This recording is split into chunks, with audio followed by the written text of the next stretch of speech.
അങ്ങനെ ആ ട്രെൻഡ് അവസാനിച്ചിരിക്കുകയാണ് കേട്ടോ. ഏതാണെന്നാണോ, എന്താ അവസാനിച്ചതെന്നാണോ ഒക്കെ പറയാം, വഴിയേ പറയാം. ദാ നോക്കിക്കോ, ഇഫ ചിക്കൻ ഇവനാണ് താരം.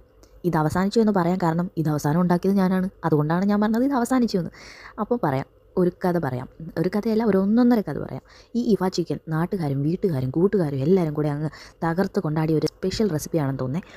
ഇത് കണ്ടുകൊണ്ട് ഇവനെ ഒന്ന് ട്രൈ ചെയ്യണം എന്ന് ഓർത്ത് എൻ്റെ ബക്കറ്റ് ലിസ്റ്റിൽ ഇട്ട് വെച്ചിരുന്ന ഒരു ഐറ്റം ആയിരുന്നു. ഇന്ന് അവനെ ഞാൻ പൊടി തട്ടിയെടുത്തതാണ്. മാഗ്നേഷൻ ചെയ്തു, ഇതിൻ്റെ സോസും കാര്യങ്ങളും എല്ലാം പ്രിപ്പയർ ചെയ്തു. പക്ഷേങ്കിൽ ഈ ഇഫ ചിക്കൻ എന്ന് പറഞ്ഞ സാധനം ഉണ്ടല്ലോ, ആൾക്കാർ കഴിക്കുന്ന ആ സ്റ്റൈൽ കാണുമ്പോൾ തന്നെ നമുക്കും കൊതി വരും. അയ്യോ എന്തൊരു രുചിയാന്നൊക്കെ പറഞ്ഞ് ഞങ്ങൾ കഴിക്കുന്നു. ഞാൻ നോക്കിയപ്പോൾ എല്ലാവരും ട്രൈ ചെയ്ത്, ഇത്രയും രുചിയുള്ള ഒരു ഐറ്റം നമ്മൾ മാത്രം ട്രൈ ചെയ്തില്ലല്ലോ എന്ന് ഓർത്തിട്ടേ ഞാനും ഒന്ന് ട്രൈ ചെയ്ത് നോക്കി. പക്ഷേങ്കിൽ എൻ്റെ പൊന്ന് ചങ്ങാതിമാരെ, പറയാതിരിക്കാൻ മേല, എല്ലാവരുടെയും പേഴ്സ്പെക്റ്റീവ് ഒരുപോലെ ആയിരിക്കണമെന്നില്ലല്ലോ. സത്യം പറഞ്ഞാൽ ഹോണസ്റ്റ് റിവ്യൂ ആണ്. ഇഷ്ടമായില്ല, ഞങ്ങൾക്ക് ആർക്കും ഇഷ്ടമായില്ല, കഴിച്ചവർക്ക് ആർക്കും ഇഷ്ടമായില്ല. ഇനിയിപ്പോൾ എൻ്റെ കുഴപ്പമാണോ ഞാൻ ഉണ്ടാക്കിയതിൻ്റെ കുഴപ്പമാണോ എന്താണെന്നറിയില്ല, ഞങ്ങൾക്ക് ഇഷ്ടമായില്ല കേട്ടോ, ഉള്ള കാര്യം പറയും. പിന്നെ ഓരോരുത്തർക്കും ഓരോ ടേസ്റ്റും കാര്യങ്ങളുമാണല്ലോ, എന്താണെന്നറിയില്ല, എനിക്ക് എത്ര ബോധിച്ചില്ല.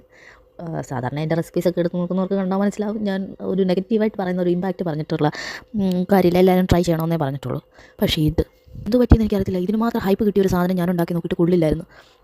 അപ്പോൾ എന്നോടേ ഓരോരുത്തർ പറയായിരുന്നു, നമ്മൾ ഈ സോഷ്യൽ മീഡിയയിൽ കാണുന്ന ഓരോന്നും ഭയങ്കര ഹൈപ്പിട്ട് പറയുന്നതെല്ലാം അത്രയ്ക്കും അങ്ങ് ഇതാവണമെന്നൊന്നുമില്ലല്ലോ, അതെല്ലാവർക്കും മറ്റും ഇഷ്ടപ്പെടണമെന്നില്ലല്ലോ.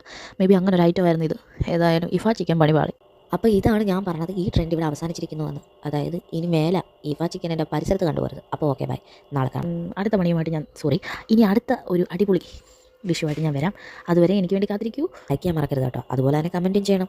പിന്നെ നിങ്ങൾ സബ്സ്ക്രൈബ് ചെയ്യാതെയാണ് ഈ വീഡിയോ കാണുന്നതെന്നുണ്ടെങ്കിൽ ഉറപ്പായിട്ട് സബ്സ്ക്രൈബും ചെയ്യണം. അപ്പോൾ ഓക്കെ ബൈ.